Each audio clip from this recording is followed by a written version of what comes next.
मेरा नाम है हरिया, मैं काम करता हूँ बहुत बढ़िया, खाता हूँ खाना और रोज गाता हूँ गाना। अरे यार, आज तो बहुत देर हो गई।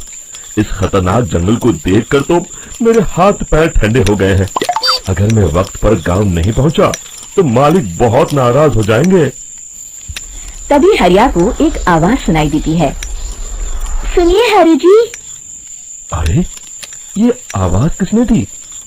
तभी हरिया को सामने कुछ दूर एक औरत खड़ी दिखाई देती है। अरे भाई, ये औरत अकेली इतनी रात को इस जंगल में क्या कर रही है? चलकर पूछना पड़ेगा।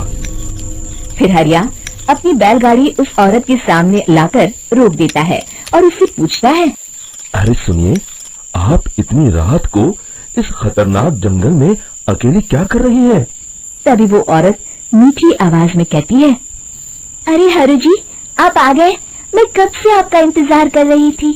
वैसे तो यहाँ से काफी लोग गुजर चुके हैं, लेकिन मैं खास आपका इंतजार कर रही थी। अच्छा, तुम सच कह रही हो? मुझे तो यकीन नहीं हो रहा है। वो क्या है ना, आज तक किसी ने मुझसे इतने प्यार से बात नहीं की। हाँ हाँ हरि जी, मैं सच कह रही हूँ। अब देर मत करिए और जल्दी से मुझे मेरे घर तक छोड़ दीजिए। हाँ हाँ, कौन सी बड़ी बात है, अभी छोड़ देता हूँ। आप मेरे पीछे बैलगाड़ी में बैठ जाइए और मुझे रास्ता बताते चलिए। फिर वो औरत हरिया की बैलगाड़ी में बैठ जाती है और हरिया बैलगाड़ी हाँकता हुआ आगे चल पड़ता है। फिर उस औरत के बताए हुए रास्ते पर चलते चलते हरिया बैलगाड़ी लेकर एक काली गुफा के आगे आकर रुक जाता है। हरिया उस औरत से पूछता है, हाँ देवी जी, आपका घर कहाँ है? यहाँ तो एक गुफा के अलावा और कुछ नहीं है। तभी अचानक वो औरत हवा में उड़ने लगती है। देखते ही देखते उसका सुंदर रूप एक डरावनी चुड़ैल में बदल जाता है और वो जोर जोर से हंसती है। अरे तू तो एक नंबर का बेवकूफ निकला। तू तो बड़ी आसानी से मेरी बातों में आ गया। अरे मर गया रे, ये तो एक चुड़ैल है।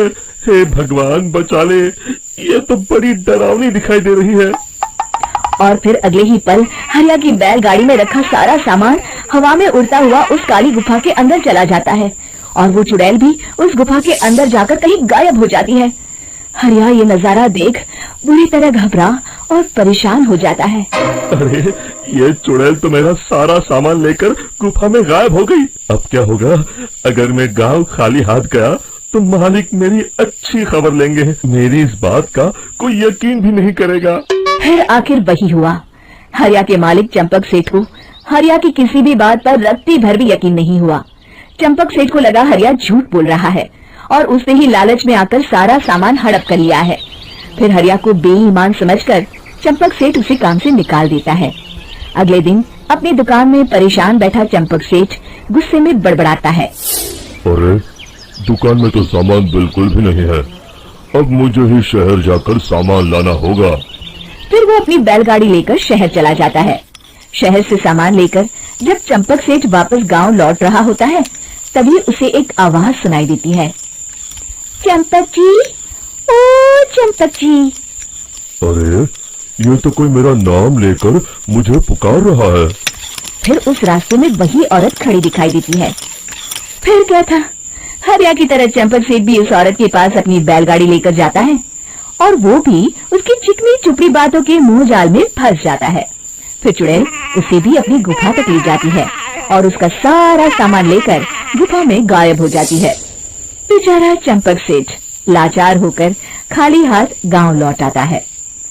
फिर ये उस जंगल में रोज की बात हो जाती है। जो कोई भी शहर से कुछ लेकर गांव की तरफ लौटता, वो चुड़ैल उसे बेवकूफ बनाकर उसका सारा सामान लेकर गुफा में गायब हो जाती। एक दिन हरिया एक लकड़हारे को उसी जंगल की तरफ जाते हुए देखता है। फिर हरिया उसे रोकते हुए कहता है, अरे भाई, क्यों अपनी मौत को दावत दे रहे हो? मेरी बात मानो, आगे जंगल में मत जाओ, वहाँ एक बड़ी भयानक चुड़ैल रहती है। लकड़हारा हरिया की बातों को नजरअंदाज करते हुए कहता है, अरे भाई, मुझे पहले ही बहुत देर हो चुकी है, मुझे जाने दो भाई। शाम तक लकड़ियाँ काट कर शहर के बाजार में बेचना है। तुम अपनी ये कहानी किसी फुर्सत में बैठे इंसान को सुनाओ, मैं तो चला। इतना कहकर लकड़हारा वहाँ से आगे जंगल की तरफ चला जाता है। फिर अगले दिन गांव के मुखिया के घर के बाहर बहुत सारे लोग जमा हो जाते हैं। तभी हाथ में कुल्हाड़ी लिए खड़ा लकड़हारा कहता है, अरे मुखिया जी, अब आप ही हमें बचाइए उस जंगल वाली चुड़ैल से। हमारा सारा काम तो शहर से ही होता है। अरे मुखिया जी, उस चुड़ैल की वजह से तो मैं पूरी तरह बर्बाद हो गया हूँ। हम सबको मिलकर उस चुड़ैल का कोई इलाज करना पड़ेगा। तभी भीड़ में खड़ा वीरा कहता है, आप लोग चिंता मत करिए, कल से वो चुड़ैल किसी को नहीं लूट पाएगी। मेरे पास एक बहुत अच्छी तरकीब है। तभी चंपक सेठ उसका मजाक उड़ाते हुए कहता है, अरे तेरा नाम वीरा है तो क्या हुआ? तूने अभी उस चुड़ैल को देखा नहीं है? जाकर अपना काम कर, बड़ा आया। तब मुखिया जी कहते हैं, नहीं चंपक सेठ, मुझे लगता है हमें इस लड़के को एक मौका देना चाहिए। फिर सभी गांव वाले मुखिया जी की बातों से सहमत हो जाते हैं और वीरा शाम को एक बैलगाड़ी में कुछ सामान लादकर उस जंगल की ओर चल देता है। वीरा, ओ वीरा, कहाँ जा रहा है? तभी वीरा मुड़ के देखता है, वही चुड़ैल एक औरत के रूप में खड़ी है। अरे बहन जी, मैं आपको ही ढूंढ रहा था। देखिए मैं आपके लिए क्या लाया हूँ। अरे वाह, तू खुद मेरे लिए इतना सामान लाया है। तू ही अकेला गांव में समझदार है। जरा देखो, मैं भी खोल के बड़े भूख लगी है। जैसे ही चुड़ैल उस सामान पर से कपड़ा हटाती है, एक भगवान शिव की तेज रोशनी उसके अंदर मूर्ति से निकलती है और चुड़ैल अपने असली रूप में आकर जलने लगती है। अरे मैं जल रही हूँ, बचाओ, बचाओ, ओम नमः शिवाय, मर गई मैं। देखते ही देखते वो चुड़ैल राख के साथ उड़ जाती है और सभी गांव वाले भी वहां जाते हैं। शिक्षा बुराई पे सदा अच्छाई की ही जीत होती है।